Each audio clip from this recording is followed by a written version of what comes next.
Alors Jean-Paul Nico, bonsoir. Donc le VHS vient de s'imposer 3-1 contre Villemomble, donc super satisfait et super content, je suppose. Oui, très satisfait de cette victoire. C'est très intéressant pour la suite, surtout mathématiquement. Maintenant, faut dire que dans ce match, on a eu 100% de réussite quand même, parce qu'on a mis des buts venus d'ailleurs. Et c'est bien pour la suite, et ça nous permet d'accueillir Besançon dans les meilleures conditions, on va dire, sans pression. Ah, effectivement, une totale confiance, donc, puisque Villemomble ne s'était pas incliné de la saison à l'extérieur. Donc effectivement, des super résultats.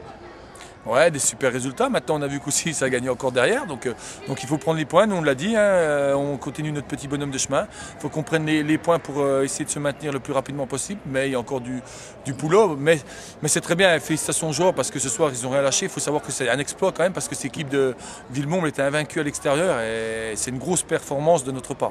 Et puis vendredi, donc vendredi soir 20h, René-Ologne, la réception du BRC, le derby, un match très attendu des deux équipes. L'occasion pour le VHS d'assurer un peu plus le maintien?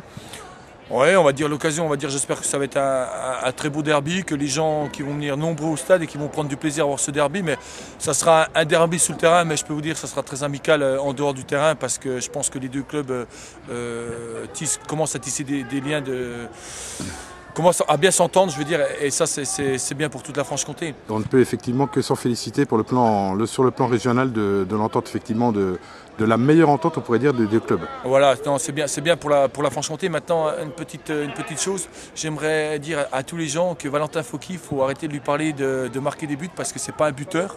Valentin Fauqui, je ne l'ai pas pris en tant que buteur, je l'ai pris en tant que passeur. Il faut savoir qu'il doit être à sa 6e et 7e passe décisive ce soir. Donc c'est très intéressant pour la suite. Et sincèrement, moi ce qui m'importe chez Valentin, c'est qu'il fasse les passes d'ess et il les fait. Donc ça c'est très important. Ok, ben merci de cette précision Jean-Paul. Donc à très bientôt et puis bonne préparation pour l'avenue du BRC vendredi à 20h en espérant qu'il y aura beaucoup de monde pour soutenir les Bleus et Blancs. Voilà, j'espère qu'il y aura beaucoup de monde, que le stade René-Ologne ne sera pas rempli, mais qu'il y aura plein de monde ici au stade et que ce soit une grosse fête du football franc-comtois. Merci Jean-Paul.